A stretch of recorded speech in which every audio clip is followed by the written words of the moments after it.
ग्रामीणों और युवाओं ने बुलडोजर पर चढ़कर बुलडोजर को रोका, उच्च अधिकारियों से लगाई गुहार। उत्तर प्रदेश के बलिया में प्रशासन द्वारा गांव में बुलडोजर लेकर पहुंचने पर आक्रोशित ग्रामीणों व युवाओं ने जमकर विरोध करते हुए बुलडोजर पर चढ़कर गए, जिसके बाद बुलडोजर वापस लौट गया। बांसडीह रोड थाना अंतर्गत बिगही गांव में कस्तूरबा गांधी इंटर कॉलेज के निर्माण के लिए अधिकारियों ने पुलिस बल के साथ सरकारी जमीन पर विद्यालय के निर्माण के लिए बुलडोजर लेकर पहुंचे थे, जहां ग्रामीणों व युवाओं ने जमकर विरोध करते हुए बुलडोजर के ऊपर ही चढ़ गए, जिसके बाद बुलडोजर को अधिकारियों ने वापस लेकर चले गए। इस गांव के युवाओं और ग्रामीणों ने जिलाधिकारी को पत्र दे न्याय की गुहार लगाया है। स्थानीय लोगों बताया कि युवाओं के खेल कूद के लिए मात्र यही एक फील्ड है। यह लगभग 30 वर्षों से यहाँ लड़के नौकरी के लिए तैयारी करते हैं। ग्रामीणों ने बताया कि मुख्यमंत्री योगी आदित्यनाथ जी का नारा है, खेलेगा इंडिया तो बढ़ेगा इंडिया। जब खेल का ग्राउंड ही नहीं रहेगा तो कहाँ से खेलेंगे बच्चे। जी, अपना नाम और परिचय बता दें। हरिओम तिवारी, प्रधान प्रतिनिधि हैं हम। पिताजी प्रधान है, यहीं बिगही। क्या मामला है?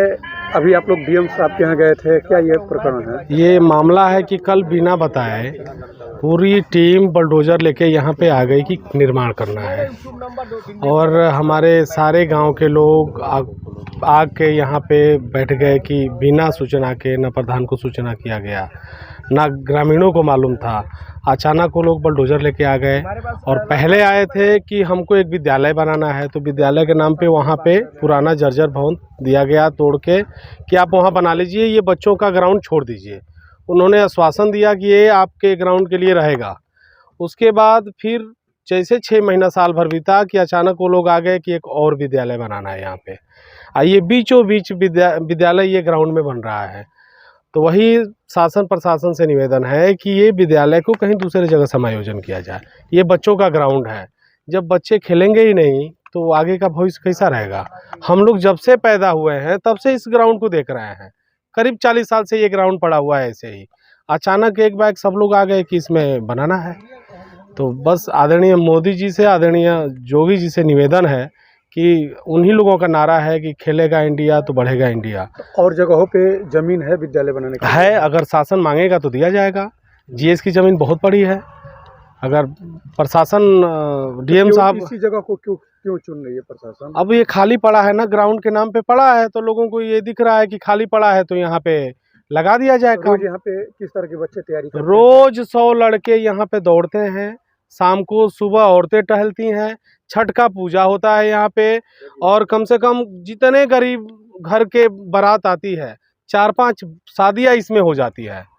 यही एक ग्राउंड है जो पूरे गांव नहीं, 5 गांव के बीच में इतना बड़ा ग्राउंड है कि अगल बगल का भी कार्यक्रम यहाँ पे हो जाता है, और इसी ग्राउंड को सब चाहते हैं कि इसको हम। इस समस्या को लेकर आप किन किन अधिकारियों के पास गए थे और उनके द्वारा क्या आश्वासन मिला? और माननीय जिलाधिकारी महोदय से आज मिला गया, सब लोग थे। जिलाधिकारी महोदय ने आश्वासन दिया है कि इसको हम जांच करवा के दिखवा रहे हैं। ठीक, अपना क्या नाम और परिचय बताएं। मेरा नाम अभिनव सिंह है, मैं ग्राम सभा बिगही का निवासी हूँ। क्या यहाँ पे समस्या है? समस्या है कि यहाँ पे हो रहा है? जो ये फील्ड है 40 सालों से खेल कूद के लिए उपलब्ध है।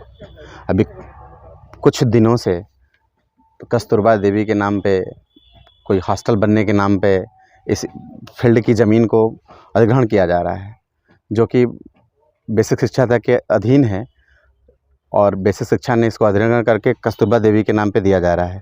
हम लोग ये चाहते हैं कि ये फील्ड छूटा रहे, जिससे बच्चों को खेलने कूदने का साधन बना रहे। अगर ये फील्ड नहीं रहेगा तो हमारे बच्चों का फ्यूचर नहीं रह जाएगा। इसको देखते हुए हम लोग अभी एसडीएम साहब को भी ज्ञापन दिए हैं, डीएम साहब को एप्लीकेशन भी दिए हैं। डीएम साहब अपनी उचित कार्रवाई करें। डीएम साहब ने इसको संज्ञान में भी लिया है। उन्होंने कहा है कि इसको देखते हुए हमको जो समझ में आएगा करेंगे, लेकिन फिर भी कोई अच्छा आश्वासन नहीं मिला है। कल 16 तारीख को हमको टाइम दिया गया है। 16 तारीख को हम लोग फिर से, अगर शासन की मंशा रहेगी, शासन अगर यहाँ आता है तो हम फिर से शासन से यही अनुरोध करेंगे कि आप हमारे इस फील्ड को ज़मीन को छोड़ दें और फील्ड पे खेलने और कूदने का काम जो हमारे बच्चे करते रहें। अगर ऐसा नहीं करते हैं तो हम आंदोलन किए जाएंगे। और शासन कल यहाँ पे क्या हुआ था? कल ये हुआ था कि कल प्रशासन के लोग, जैसे हमारे नायब तहसीलदार आए थे, उन्होंने अपनी पूरी फोर्स के साथ, फोर्स भी आई थी, हमारे लेखपाल भी थे, हमारे जितने प्रशासनिक अधिकारी थे वो यहाँ आए थे। उनका ये कहना था कि बुलडोजर भी आया था। बुलडोज़र भी आया था। उनका ये कहना था, बुलडोजर किस लिए आया था? बुलडोज़र इसलिए आया था कि ये उनका ये कहना था कि बेसिक शिक्षा अधिकारी के अधीन है ये ज़मीन। उनका ये कहना था कि हाँ, बेसिक शिक्षा अधिकारी का निर्णय है कि एक और स्कूल बनवाया जाए। हम लोगों ने बुलडोज़र का विरोध किया। हमने ये कहा कि है, लेकिन ये 40 सालों से हम इस पे खेल रहे हैं, इसी में खेल के बड़े हुए हैं, हम इसको जाने नहीं देंगे। फिर हमारे ग्रामवासी और हम लोगों ने मिल के इसका विरोध किया और शासन के सामने इसको रखा। शासन ने हमको 3 दिन का और टाइम दिया, जिससे उसी के बुलडोजर बिना काम कराए हुए वापस चला हाँ, गया। चला गया, क्योंकि हम लोगों ने उसका भी उसके सामने खड़े रहे और कहा कि चलने नहीं देंगे। फिर बुलडोज़र हम लोग के सामने से चला गया। फिर उसी संदर्भ में आज हम लोग डीएम साहब के पास गए, डीएम साहब को पत्र साहब